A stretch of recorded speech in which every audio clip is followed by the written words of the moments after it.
Okay, are you ready? Ready as I'll ever be. Okay, hey guys. Welcome Hey. back to Brain Dump. I'm here with my mom. Hey. Hey. Hey. So today we're gonna talk about making our lives exciting again, because life can get boring. And I learned about this thing called habituation, and it's been on my mind ever since I heard about it. Habituation is a decrease in response to a stimulus after repeated presentations, and it's just like the shit that you do every day that starts to get old, and it's important to do things that add the sparkle back into your life in whatever way that means to you, you know? Well, I'm glad you explained the definition of that, because if you just would have said habituous or whatever the hell it was, I would have had no idea what you're talking about. Okay, well, I'm glad you know now. Now I know. So, what do you want to discuss? I know you had some ideas. Well, my ideas are not in alignment with your ideas. Okay, well, that's okay. We can have a discussion. Because I didn't read any of your bullet points that you sent me. I was like, okay, that looks good. Okay, but if you read it, it has nothing to do with excitement. Oh. Because the first bullet says, I don't think I have ever had an exciting life to begin with. So most of my adult life has been about survival. Okay. So how am I supposed to make something exciting again that never was exciting in the first place? That's deep. So deep. Yeah. So I do have things that I need to focus on, but they're not about excitement. That's okay. I mean, it's not necessarily making your life exciting, making your life enjoyable. Okay. And just like little things that can add that back into your life. Again, Back, yeah. the back part is I've never had excitement in my life.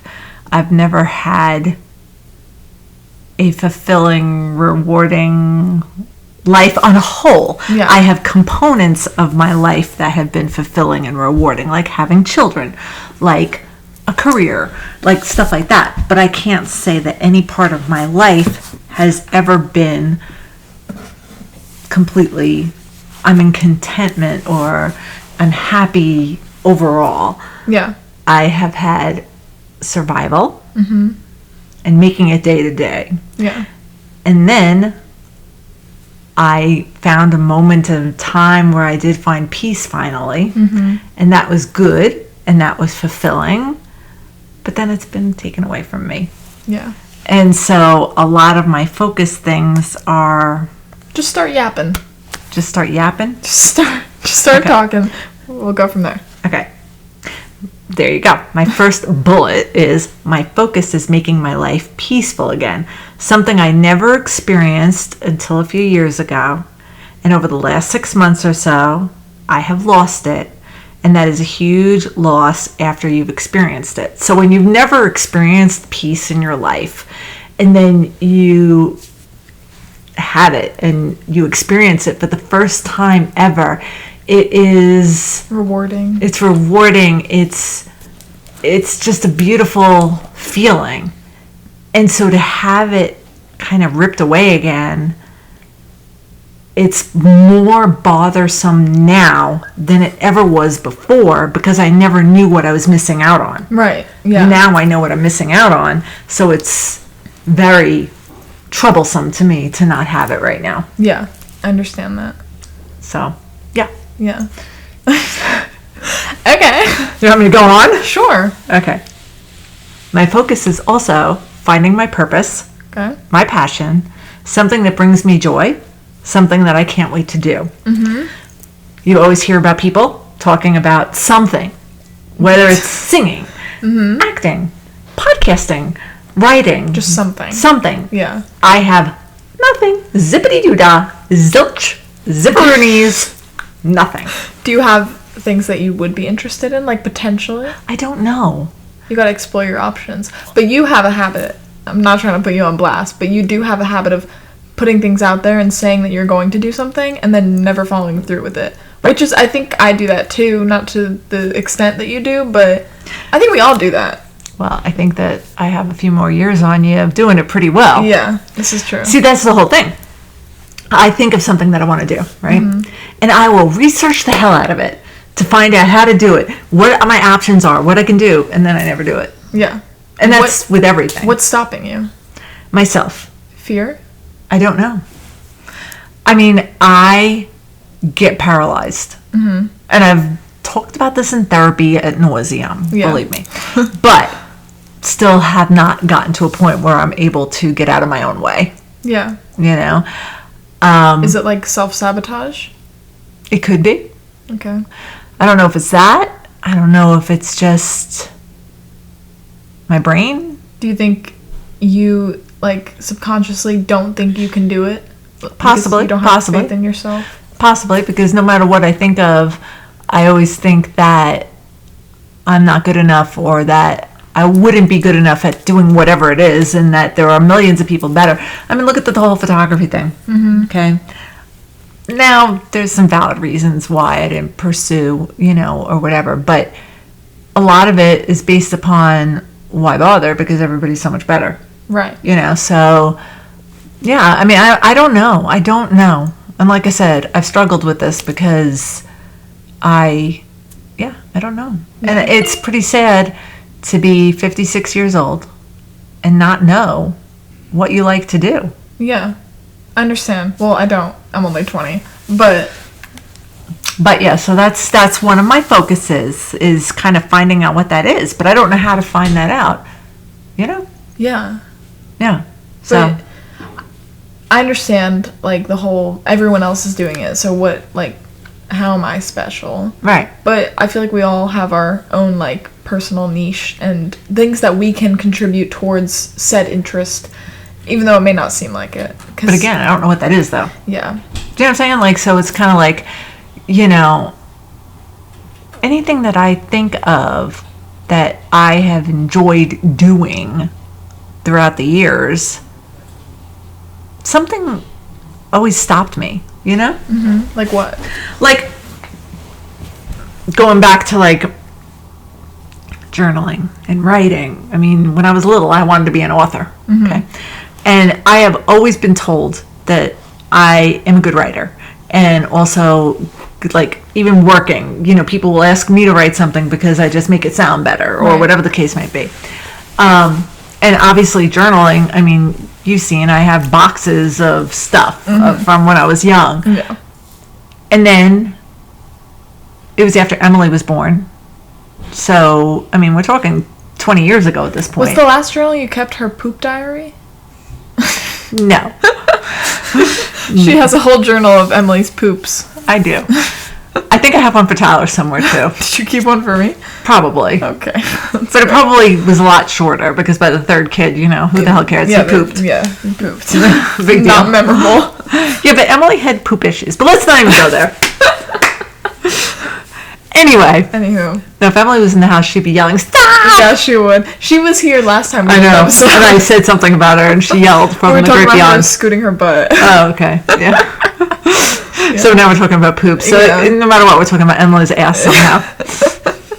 Yeah. Anyway. Well, so you know what it was? It was like my life was a shit show. Mm-hmm. And I stopped writing because if I wrote it, it made it real. Yeah. Do you know what I'm saying? If I put it down on paper, that made it real, and that meant that I either had to deal with it or something. It just made it real. It made it different. Mm-hmm. And so I stopped. And now I've tried many a time to get back into it, and I cannot. I just can't. I can video journal. Mm-hmm. That's still just as helpful. I know, but it's like, I feel like it's not authentic because it's not writing. Okay. Writing is different. So yeah, I mean, I've wanted to on several occasions to get back into something like that, but I can't do it. Why can't you? I don't know, because I can't. I know you get very sidetracked by your phone, and I'm not innocent in that either. Like, I do that too, but Well, I'm holding my phone right now because it has my list. I know. I'm not talking about that. It's just like when I tried getting into journaling before I liked it, I would always get sidetracked by my phone and like different things going on. Mm-hmm. So it's kind of like you have to train your brain to not like focus on the other things and just focus on your thoughts, which is really fucking hard, especially when you want to avoid your thoughts. Mm-hmm. And when you want to avoid the things going on in your life. I think journaling just helps you face the shit head on. Right. Which I I'm a big avoider. Yeah. I avoid things. And, yeah. No, I know. Well, I think that also, one of my little sidebars here is now that I know that I have officially ADHD, it kind of is almost like, not a relief, but almost kind of like, oh, well, that's why I can't focus on shit. Yeah. That's why I spend half my day scrolling on a phone. It helps you understand yourself, the diagnosis. Yeah. It's kind of like, and also like, the CPTSD, whatever. Mm-hmm. It's, it makes you feel better to have a reason. Right. Not just thinking that you're crazy for no reason. Or just thinking I'm just a victim of my circumstances. Right, yeah. So, on to my next bullet. This has become the Joe show, by the way. Yeah. We're here. Do you need to add anything at this point? Not at this point. I'm piggybacking off of you. Okay, so my focus is my passion or finding it, whatever. My focus is meeting people and making friends. My social circle is non-existent, and my support system is mainly my children only, and that's not fair to you guys. Meaning that when I have issues or I have problems, who do I have to talk to? You. Yeah. And sometimes, and I know, you can be honest, sometimes you don't want to hear it. Sometimes. Right. But there are times that I do want to hear, and I want to help you, even though I can't be your, main source of help. I want to be able to be someone that you can talk to and know that I'm going to listen, and I'm going to want to help. And I get that. But I'm just saying, in the real scheme of things, my children shouldn't be my basic support. Right. I understand. But I don't have anybody else. Yeah. So it kind of leaves me with no one but you. Yeah. It's okay. Again, I'm 56. It's kind of hard to make friends, Yeah. So that goes kind of hand in hand with finding purposes and trying things and doing things. Maybe I'll meet people. I don't know, but it's hard. And when you work from home, obviously you don't really meet people. Yeah. So I have people I connect with at work and, whatever, but I don't see them. Yeah. So it makes it kind of hard. Would you like to pursue friendships with people at work? Because that's something that you have to put effort into, No, well, I can't really because nobody really lives near me because we're all that's kind of so remote. true. So, Well, what's something that you'd be interested in doing that could, open the door to... Well, I mean, I don't know. I've said a couple times, there are little things that I want to learn how to do. Mm-hmm. I think I want to learn how to do. I don't know. I could hate it when I try it. Right. But, I want to learn how to crochet. That's fun. Well, you have, crochet kits. I know, but that's alone. Oh, this is true. I want to take a crochet, a beginner class or something like that. Or, whatever. I don't know. I don't know what that looks like. I also... I want to learn how to make candles. And, again, these are cheesy things. I don't know if I would like doing them because I've never been a crafty person. I've never been that person. Yeah. So I don't know if I would all of a sudden in my old age decide, I want to do crafts. Yeah. I mean, you got Pedro. So annoying. Aw, he's drinking. He needs hydration. He's so cute. Oh, little boy. Literally, what was I talking about? I mean, there's Facebook groups. There are resources. And I think sometimes it's hard to put yourself out there. And that's what's kind of stopping you. Because if you did put yourself out there and you gave yourself those opportunities, then you could get into it and meet new people. But you're holding what kind of yourself people back. do you fucking meet crocheting? Old A bunch people. of old ladies? Okay, well, you... I know. Fuck you. You're not an old lady, but, those are people in your age group, and I think that you So old ladies are my age group. I think you put old ladies into a box, and you think that they're just old ladies, but They are. old ladies have personalities. And Yeah, they're old. Okay, that's not their only personality trait. I don't know, some people can be fun. You're fun, and you're 56, and that's not old. And there can be other people that aren't old that crochet or make Again, I don't want to... or candles. I don't want to say that that's what I want to do or that's my passion in life. I have no fucking clue. Yeah. You You never know until you try. I know. Like, another thing that I've always wanted to do, and I've, like, started on several occasions but never followed through, is creating a blog. I think you could do that. With all the fucking technology and shit that's available to you, I think you can do that. And also, I'm circling back to the thing about you wanting to become a writer and an author. That's something you could totally do. Like, literally everyone publishes a book now. Like, you can self-publish. I know, but I don't know what I'd write about. Well, I don't think I'm a fiction person. Okay. Like, I don't think I'm a self-help person either. Who am I to, like, speak of anything? Well, would you write, like, a biography about your life? My fucked up life. I think you could. I think that would be the most interesting book I will ever read in my life. You have so much lore. I do have so much what? Lore. What does that mean? Like, your lore, your backstory. Oh, I do. I mean, you know, it started when I was born and put in foster care for a year. Yeah. Didn't bond with anybody. Then I was adopted. Then, yeah, I could go on, yeah. Yeah. I have a backstory, sure. You do. And then my poor choices, you know. In men? Yeah. Yeah. Just a little bit. But that's okay. That's like all men, you know?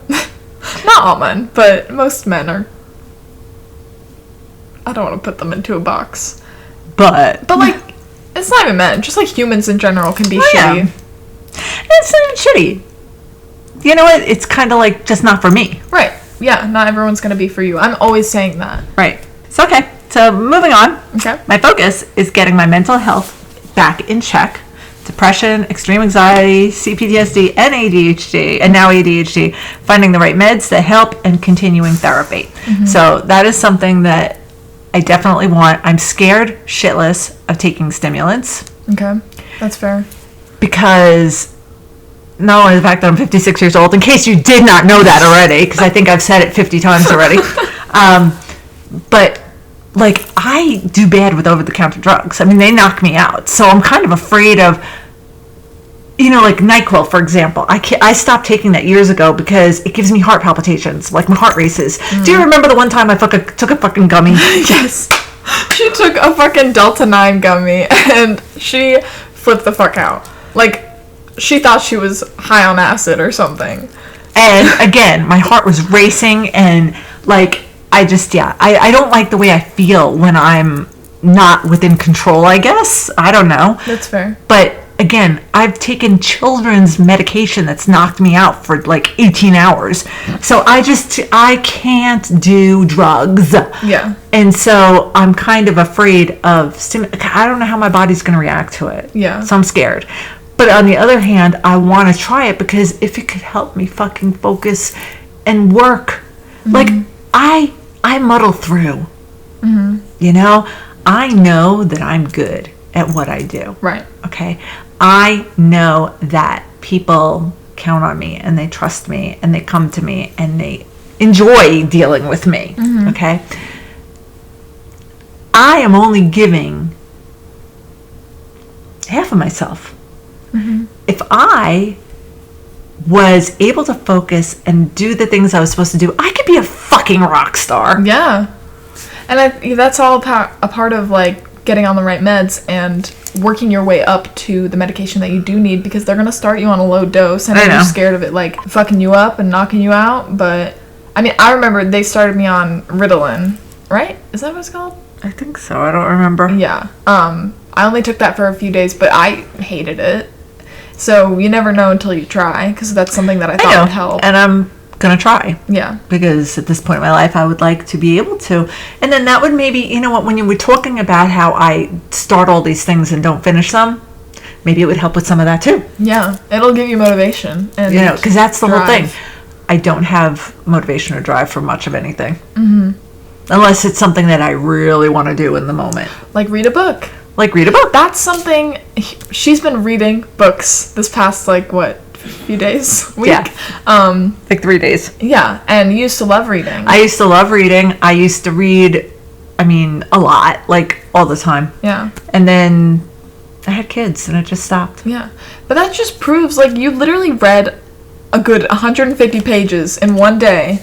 And that's impressive. Not a lot, like, people that can't, like, hold their attention to something can't do that. That's something that you work up to, and I'm proud of you. Because that's big. I'm serious. Well, thanks. Of course. Look, your mom can read. Wow. Woohoo! Reading is fundamental. Yeah.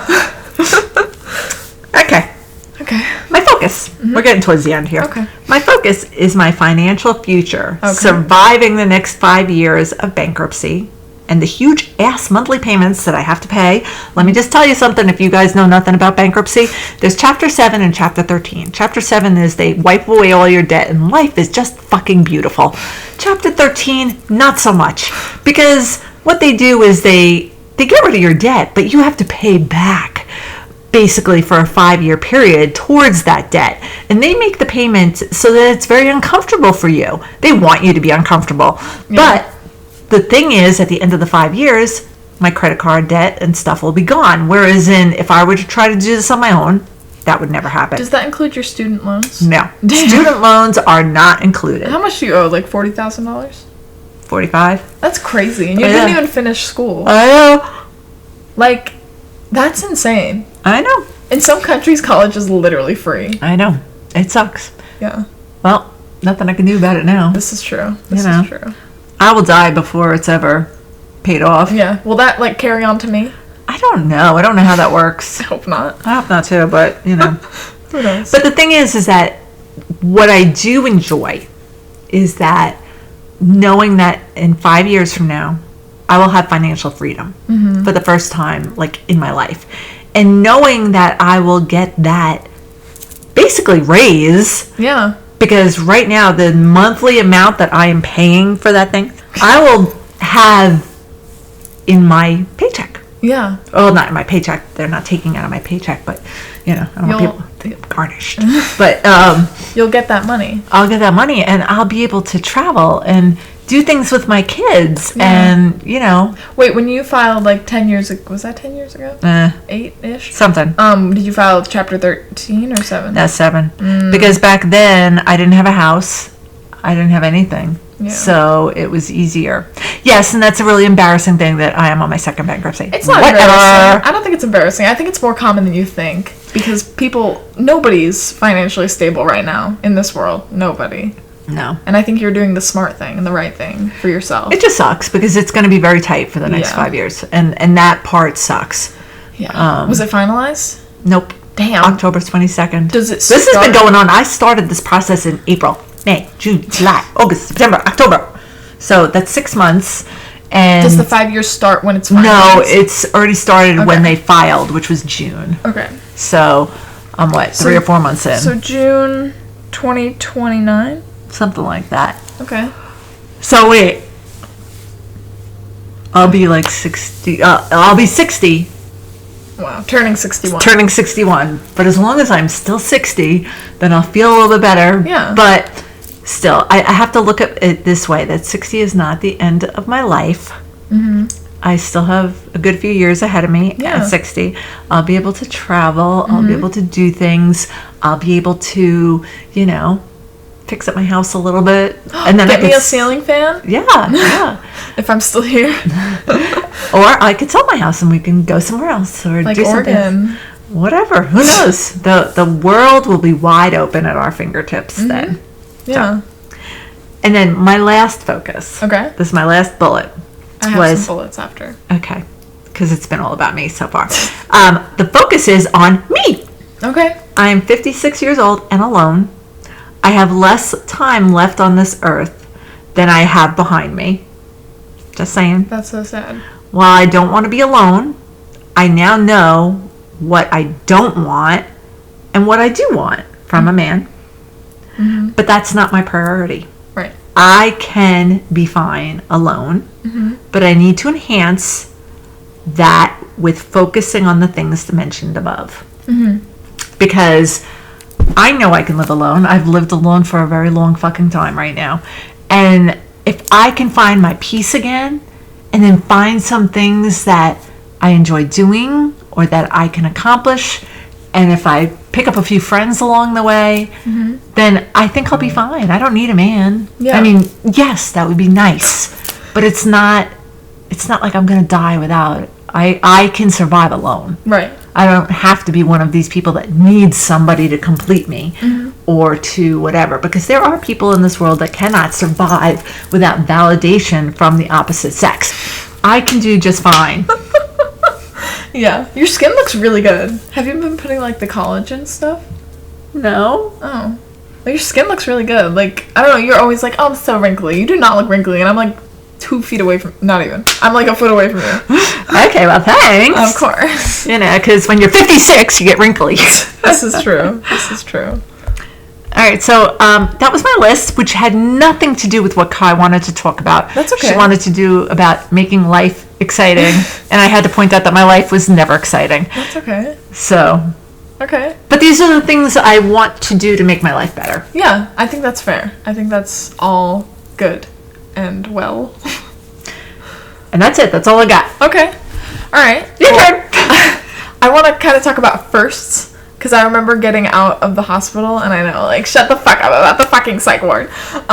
Just, like, getting to experience those little firsts again, and just the mundane things in our lives that we take for granted. Like, a hot shower, you know? My first hot shower after getting home from Ridgeview was, like, heaven. Like, I remember that so vividly, and it reminded me of how much the first time doing something, if you're conditioned to not having it, can be so refreshing and rewarding. So I just want to talk about good things that we can remember to hopefully get that spark back, you know? Okay. We drive every day. Yep. It's how we get from point A to point B. Do you remember your first time driving? Was it that your dad in the driveway with the stick shift? No, that was not the first time. Okay, so what was your first time driving? Oh my God. Do you remember?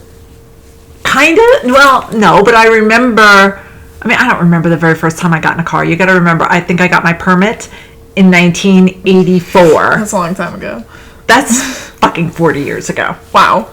You've been driving for a while. Yeah. Yeah. Yeah. So, I remember that I learned how to drive on a 1972 Ford Custom LTD. Oh, fancy. It was a huge boat of a car. Was it your dad's car? It was my mother's. Okay.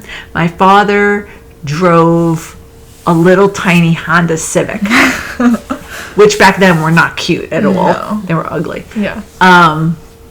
Yeah. So, I remember being in it. And let me just tell you, it is a very different experience driving on that type of car than what the cars we have today. Mm-hmm. I mean, the front seat is a long ass bench seat. Yeah. You know, and the steering wheel's like this big. I mean, it's just, you got push button radio. Wow.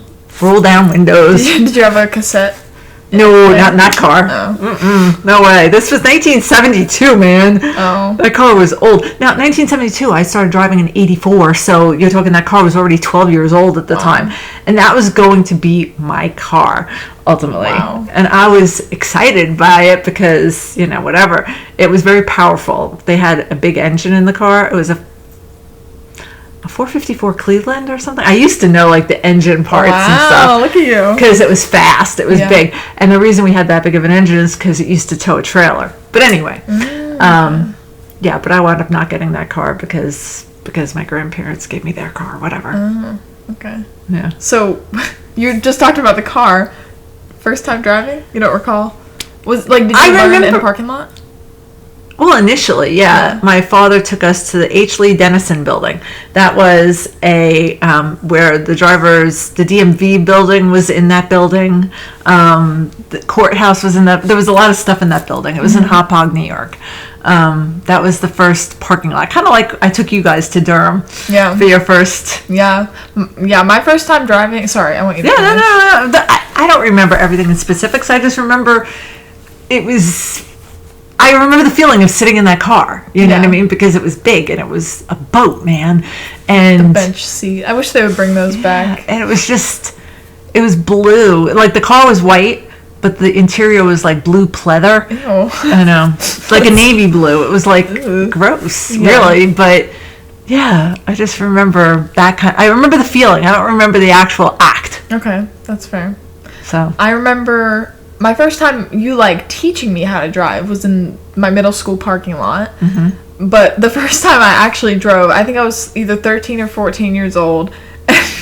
Not trying to put my friend Bailey on blast here, but when me and Bailey were younger and her parents were, this is so bad. It's okay, this is years ago at this point.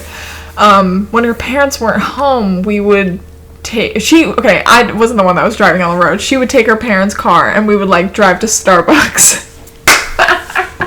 It It was like really bad, but she was a great driver for being, 13, 14. We go to Starbucks, and then we did wind up going to Durham one day, my middle school, and I drove that car, and that was my first time driving. I was like 13 or 14. So Bailey's like a year younger than you, and she was driving. Yes. She didn't want me. I didn't want to drive her parents' car on the road. Oh my God. I know. It was pretty bad. Could you imagine if you would have freaking gotten into an accident? I know. It was bad. No, the amount of anxiety I had when we were in that car is crazy. But, you know what? We survived, and I love Bailey. Okay. Yeah. So, next, the first book that got you into reading. I was gonna say, like, first book that you read, but who the fuck remembers the first book that you ever read? Just a book that, like, really got you into reading, because you used to really be into reading. Was it, like, a Dean Koontz book? Well, okay, so I'm going to say the first books that I ever really read, like that I read, were the Nancy Drew mysteries. I remember having those. Yes. Yeah. I was probably like 10 or 11. Okay. And so then there was that. Then the next thing that I remember reading, and nobody in my age group read this shit, Gone with the Wind. Okay, Gone with the Wind was like an 800-page book. Jesus, isn't there a Gone with the Wind museum in Marietta? Yes, Gone with the Wind. I mean, it all took place in Atlanta, and it was a movie, and it was like a big thing. I mean, not a big thing. I mean, it's like a movie from like the freaking 1930s. Yeah. But it was like one of those things that would come on once a year on television, and my parents and I would watch it. Black and white? It was black and white, and then in certain parts it was colorized. Interesting. Yeah. I still, I have not seen that movie in like forever. But when your father and I were first relocating down here, and the first time we came down here, we went to Margaret Mitchell's house. She's the author of the book. Okay. We went to the Gone with the Wind Museum because I was that much into Gone with the Wind. Wow. And 800 pages. And it's interesting that, wound up in Atlanta because, that's where it was all about. Right. But then I would probably say the first... I don't know. I liked Jackie Collins was a book, an author that I read all of her books at one point. And then I definitely remember Dean Koontz. Yeah. At the time that I read him, I read every book he had. I had every book he had. But again, I want to say that kind of stopped shortly after I got married or after I had kids. I don't know. Either way, we're talking about the late 90s. Mm-hmm. So it's been, 25, 26 years, and obviously he's written a lot more. So I have no idea at this point. When we went to the bookstore before and we're looking at titles, I don't even remember the titles. My brain is mush now. Yeah, because old. I'm old, and I had 3 kids, and, So that ruined your brain. Yes, it did. I remember when I was a kid, I read the Warrior Cat books, and those were my favorite ever. But then I kind of stopped reading for a while. It wasn't really my favorite. I read for school, but I didn't really go out of my way.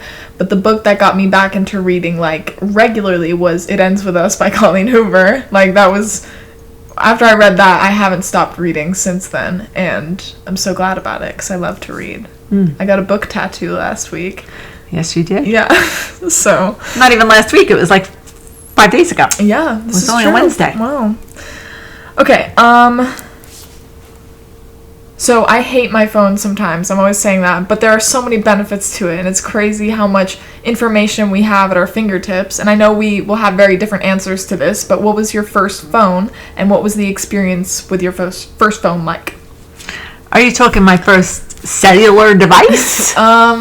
Yeah. Okay, because, we had phones attached to walls and shit when I was growing up. They had wires and stuff and rotary dials. And I remember being at Grandma's house when we were younger, and she had a wall phone, but I don't remember anything else about that. Yeah, so my first cellular device was back in 1994, 95, something like that. Don't remember exactly. I think I was 26 when I got it because they didn't have them before that. It's so crazy because now people get phones when they're I know 8 years old. Right. And it was expensive, I remember. And back then, you'd only had so many minutes you got a month. Mm-hmm. There was no such thing as texting back then. Because back then, you still had beepers. Did you have a pager? I never had one. Wow. Your father had one. Of course. Yeah, because all the little bimbos had to text 911 to him or whatever. But, yeah, he had a beeper. But that being said, a beeper. But yeah, I my first cell phone was not anything exciting at all. I don't think that I had one that you could text on. I don't even remember. It was definitely a few years. The first ones were strictly just for calling. Yeah. And they were Who'd you call? lame.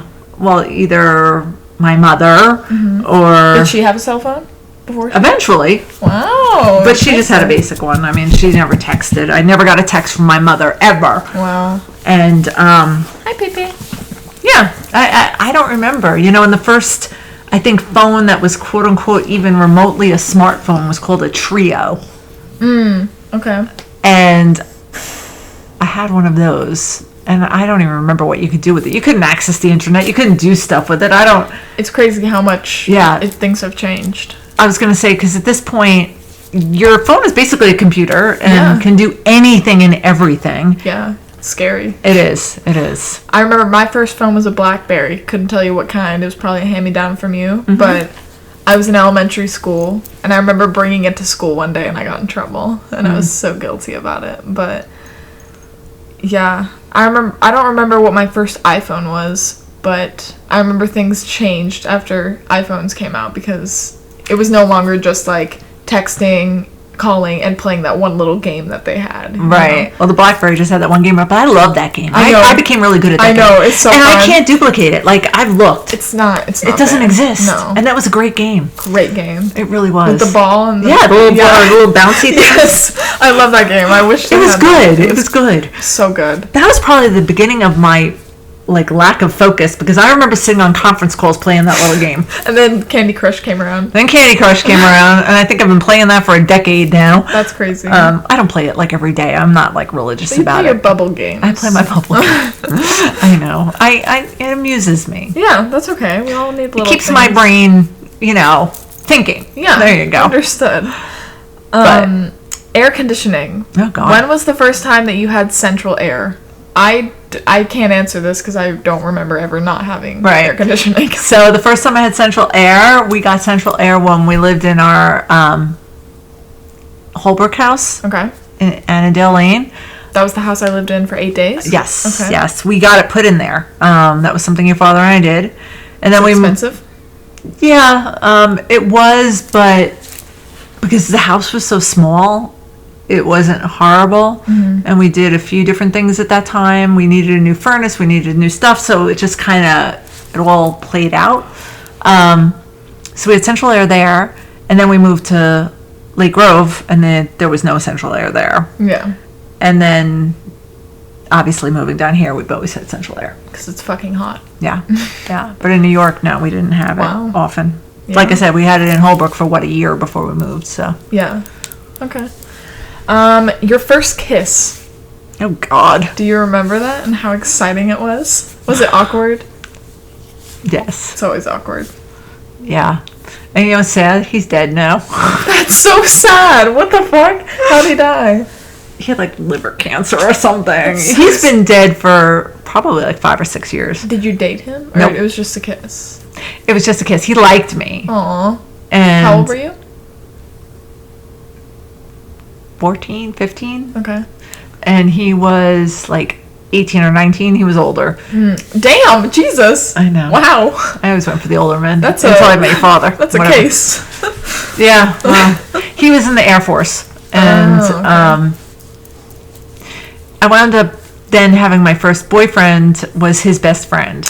Damn. Yeah, Damn, you're a player. I know, but it was just one kiss, and it was awkward. It was in my friend Jean's living room. Was it like a dare? Or you just No, he just kissed me. It was kind of weird, actually, kind of but weird.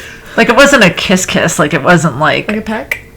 it was a kiss, but it wasn't like tongues or anything like Yeah. that. It was just, yeah, it was kind of like Awkward weird. kiss. Yeah. Yeah. My first kiss was actually on stage with my friend Isaac in 13 the musical. But Yeah. I don't really count that as my first kiss. My first kiss was actually Taylor. He was my first boyfriend in 7th grade, and it was like this whole thing because all of our friends knew about it, and we went to this, I think it was like the It was a party. It was a party. And it was like for the end of the school year or something, and all my friends knew that it was going to happen, and so I knew it was going to happen, so I was so nervous the whole night. And then we were looking at like this is so cringy. I remember we were looking at the sky, and he was looking at the moon, and he was like, I love you to the moon and back. And it was like, you know, middle school. It was sweet. And then he kissed me, and it was a good first kiss experience. It wasn't awkward or anything. Because he was cute. He was cute. And you know what? You guys were actually dating for a few months before that happened. Yeah, we were. And then he moved to Alabama, and we did long distance in middle school, which is crazy. Yes. But he was a sweet boy. he was, and He was a good kid. yeah, and I don't regret that. It was a good experience, you know, even though I don't like men anymore. Your first period, you know, God. this is something that sucks, but it's also how our bodies do things. I don't remember. Well, I kind of, sort of. I remember that I had really bad cramps, but I didn't know they were cramps. I just knew I had pain. Yeah. And I thought it was just a really bad stomach ache somehow. I don't know. Yeah. And I remember I stayed home from school because I literally, you know, and of course, after the fact, I used to have crippling cramps like every other month. Yeah. Because I had cysts, but Right. this was before I knew any of that. Yeah. But anyway, so right from the get-go, I would have like horrible cramps every other time. Anyway, so I remember that, and then I remember I was home from school, and I remember laying on a heating pad. They had heating pads back then? Yeah, they did. Wow. Smart ass. And yeah, and then I guess, you know, at some point I went to the bathroom. I was like, oh my God, you know. What is this brown shit in my pants? Pretty much. Yeah. You know. How old were you? 12. Wow. That's wild. I was 17 I know. when I first got my period. And I was at my cousin's house in Tennessee, and you weren't there, and my dad was there, and it was like, it was either Thanksgiving or the day after. I think it was Black Friday, because it was late at night, and we couldn't find anything that was open except for Kohl's. And so we went to Kohl's to buy pads, and we couldn't find any. Because they don't sell them. Exactly. But for some reason, we went to fucking Kohl's, and it was so busy. But yeah, that was my first period, and I wound up just having a bunch of like napkins in my pants because we couldn't find any pads. Aw. Yeah, so that was that. Yeah. Awesome. Your first time drinking alcohol. Were you 21 or before? No, way before. Yeah. I just don't remember though, because I remember being a kid and we somehow, some way used to get like fucking Jack Daniels. Oh my God. Jesus. That stuff was nasty. Still to this day, I can't drink that shit. Oh my Yeah. God. But we drank it because you did what you did. Yeah. If you can get alcohol in your hands at that age, you just do it. Yeah. I just don't remember though. And I remember like my brother used to get beer for us and stuff like that. Wow. Good influence. Yeah. Yeah. Used to smoke pot with him too. Wow. But Bonding experience. yes.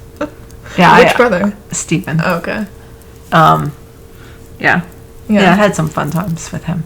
That's good. I was 15 when I first drank alcohol, and it wound up being like this whole big thing because it was me and my friend. So I was a freshman in high school when my sister was a senior, and so I did theater, and of course I got in this little friend group of all the seniors, and me being a freshman, I was going to do anything I could to go along with it.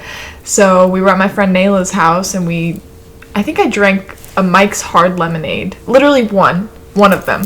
And then, like, 4 months later, it was this whole thing, and we almost got kicked out of the school play. And I think the only reason we didn't, it was because it was, like, a week before opening night, and pretty much all of the leads to this show were getting caught for drinking, like, 4 months prior. And I don't even know why it was such a big thing, because it wasn't at school. Anyway, it's irrelevant. But, yeah, that was my first time. I remember getting the phone call. Oh my God, yeah, that was so embarrassing. That was so embarrassing. Anyway, let's see. Your first broken heart. Okay. My first broken heart, that would probably have to be my first boyfriend. Okay. His name was Jan. Okay. And we only went out for like 2 months. And he broke up with me. He was 19, I was 15. That's crazy. I know. He was in college. I was in freaking like 9th or 10th grade. Wow. Insane. And yes, I was crushed. I remember at the time, this is back in 1984-ish, Against All Odds was a popular song. Okay. And it was like my Breakup song. My breakup song. Because you coming back to me is against all odds. Oh my god. Oh my god. You'll have to listen to it sometime. Oh my Okay. god. I'll have to listen to that. So that was probably my first heartbreak. Yep. Yeah. Mine was Taylor, my first boyfriend. I remember, like, the pain, like, you know how your heart aches? God, like, you can't forget something like that. And that's happened, like, since then, obviously, but the first time, God, like, that is so painful. Yeah, it's sad. It is so sad, but I feel like during your teenage years, getting your heart broken is, like, the key to figuring out who you are and, like, what you want in a person. Even though you also spend the rest of your life doing that, because I don't think the learning process. I was gonna say. I don't think that ever ends. No. Yeah. Okay, first tattoo.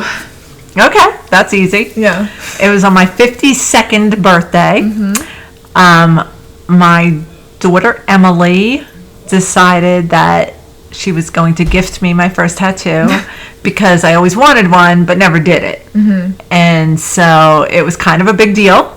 And I got my first tattoo, which I got on my right forearm, the inner side of it. And it is a lotus flower with an unalome symbol, which basically a lotus is rising up from the dirt, and unalome is your path to enlightenment. So, like, it's squiggles because you go on different paths and whatever. I like it. And so that was my first tattoo. It meant something.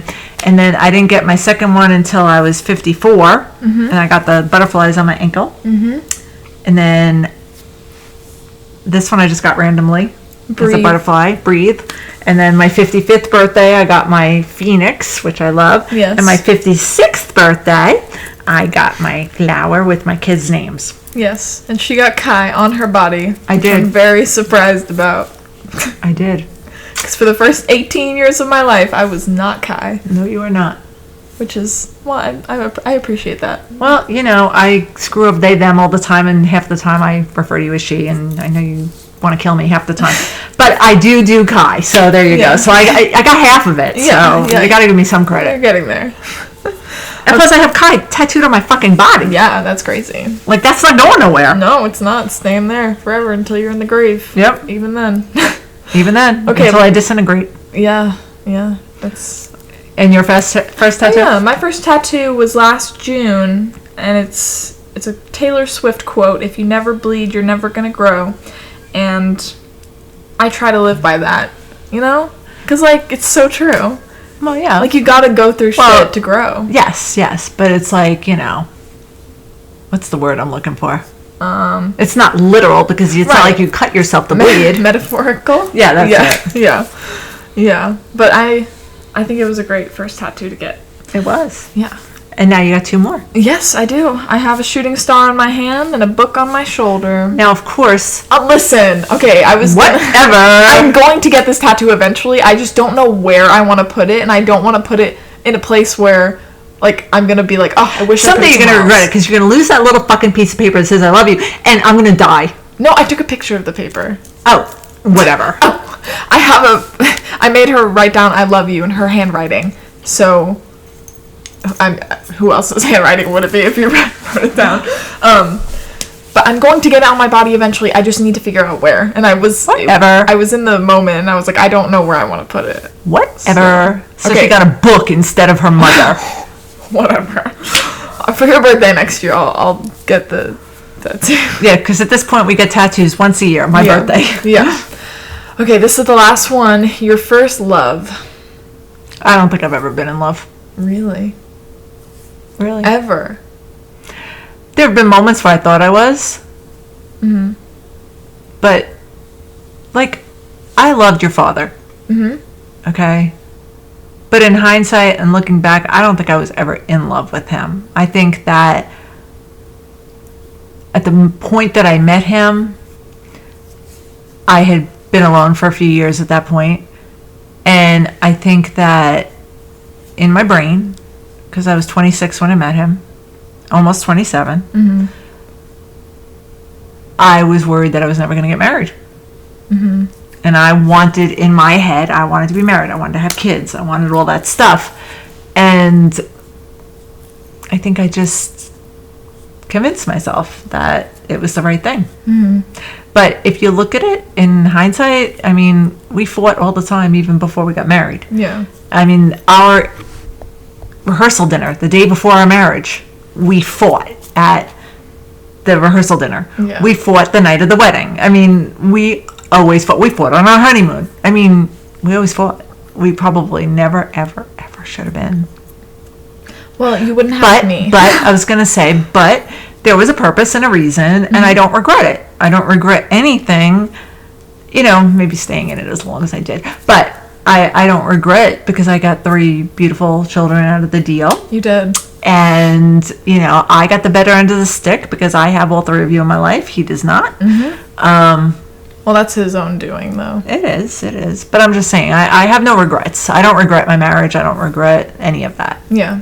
And I will still say to this day, even I would say this to him and his family, it was the best fucking party. Yeah. It was a great wedding. Yeah. It really was. It was awesome. Yeah. So Well, that's good that you have something, like, good to look I back have on. good memory of that, you know. I do. Yeah. And it wasn't, you know, I loved his family. I mean, there was nothing, you know, like, it wasn't all doom and gloom. Right. A lot of it was, but Yeah. but, you know, Yeah. it is what it is. It's all Yeah. good. I think, I mean, when you're young, it's kind of hard to gauge what is love. But I think I have been in love before once. And, you know, you say, like, to your people in high school, like, oh, I love you. But, like, the way that I fell in love with this person was, like, unlike anything I had experienced. And I know when you're young, it's very, like, intense and your feelings are very big. So I could look back on it in, like, 10 years and be like, wow, that wasn't love. But as of right now, that is the only experience that I can relate to the feeling of love. And having a great amount of care for another person and, like, well, relying on them, you know? And Yeah, I mean, you know, and in hindsight, or not in hindsight, but I will tell you at the time that this all went down, I would have said that I was in love with your father. Yeah. It wasn't until years later that I looked back and I could look at it with a clearer vision. Right, yeah. You know, that I was kind of like, yeah, no, I have love for him. And you know what? I will still always care about him. Yeah. Even though, Still you know. a person that was in your life. Right. He was a significant part of my life for 2 decades Yeah. or more. And I will always share 3 children with him. And that comes with a lot of stuff, Yeah. you know. So no matter what, even though I don't talk to him or he's not in my daily life, he's still always going to be a part of my life, Yeah. you know. Yeah. I get that. And that's it, Yeah. you know. Yeah. And, you know, I'd love to be able to say that at some point I would love to experience real love. Yeah. I think you will. But the thing is that I want it to be reciprocated. Yes. Yes. I understand that completely. Because I'm always giving. We have a lot of love to give. Like, Yep. so much. And I give, and I never really get. So, Yeah. No, yeah. and not that I look to give to get. Right. That's not it. But it would just be appreciated. Yeah. And it would be nice. Yeah, Yeah. exactly. Yeah. Wow. We just yapped for 50 minutes. Wow. That's crazy. Did you prepare any books or songs of the week? Okay, I haven't read in like 10 years. But you read this I week. read one book this week, so I guess that's going to be my book of the week. All right, so share. It was The Housemaid, right? Yeah. Is that what it was called? Yeah. Okay, because right now I'm reading the second one, The Housemaid's Secret. Yes. What But do you think of The Housemaid? I thought it was really good. I enjoyed it. I read it in like a day and a half, so that was Impressive. pretty good. I like books like that are kind of like, you know, mystery thriller type thing, but not thriller like gore. I Right. mean, it was just said. So I think, like we were saying before, I think that she's classified as like psychological thriller. So I Yeah. kind of like that kind of stuff, and that kind of goes in line with my Dean Koontz and stuff like that I used to enjoy. Yeah. So yeah, I thought it was really good, and obviously I'm reading the second one, and I have plans on reading the third one in the trilogy, if you want to call it that. And Nice. that's it. Okay, I'm so glad. My book of the week. Well, okay. I started reading The Last Time I Lied by Riley Sager, and I made it to page 200 today, and then I decided I didn't want to finish it because I've been in a reading slump ever since I started that book. So I think that's what's been putting me into a reading slump. So I started reading, what is it called? Turtles All the Way Down by John Green? ? I think that's what it's called. And it's about this missing person and these girls trying to solve the mystery. And I'm only on page 20, but it's pretty good so far. And then after that, I'm going to read The Boyfriend by Frida McFadden because that just came out. She bought it. October 1st. Yeah, and she bought it at Target. So I'm very happy about that. Do you have any favorite songs this week?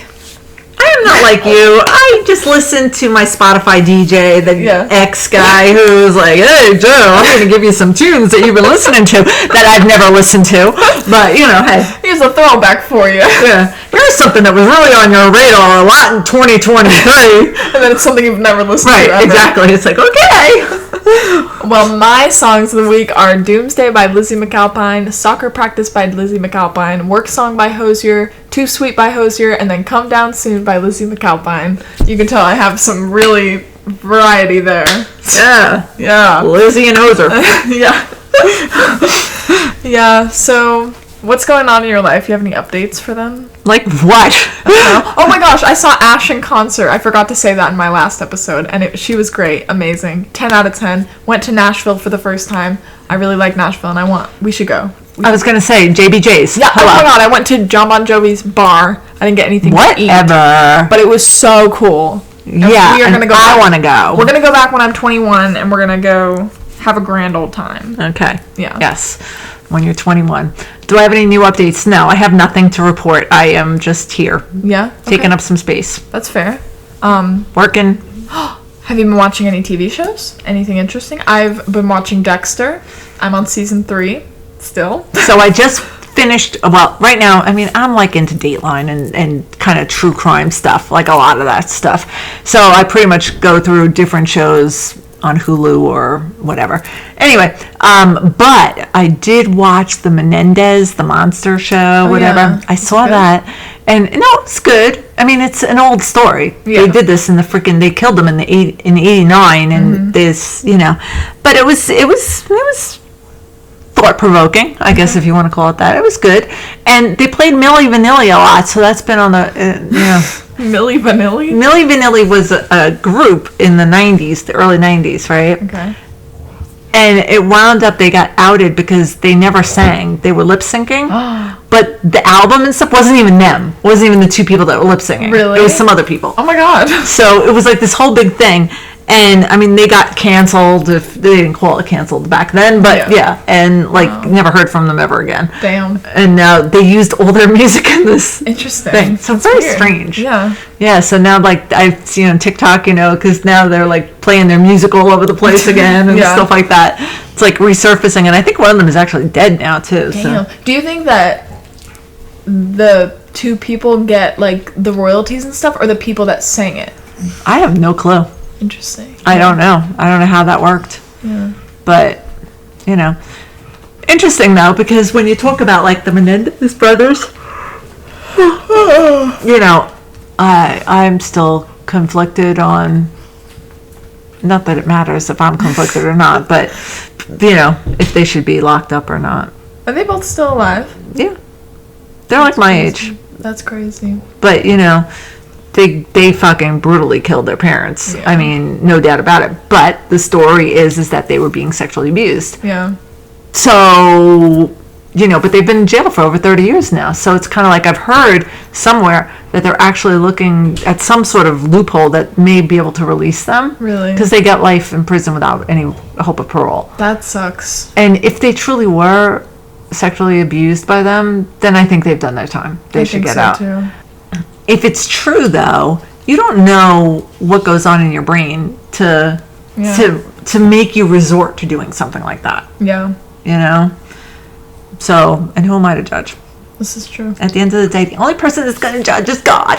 So true. When they get to the pearly gates or down there, they'll get judged the way they're supposed to. Yeah, exactly. Okay, that was a sidebar that really didn't need to happen. Okay, any final thoughts before we say goodbye? Nope. Okay, I'm good. same. All right. Well, All right. thank you for listening. Yes. She will be back. I'll be soon back. enough. I'll be back.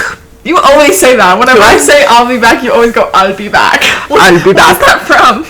Is that a reference to something? I think it's the Terminator, or may not be the Terminator, but it's Arnold Schwarzenegger. I'll be back. I don't know what it's from. It's something from the 80s. I've picked up on that you do that. Do I? Yeah. Okay. I guess it's me trying to be humorous. Ha ha ha ha. Yeah. Okay, anyway, talk to you guys later. Bye. Bye.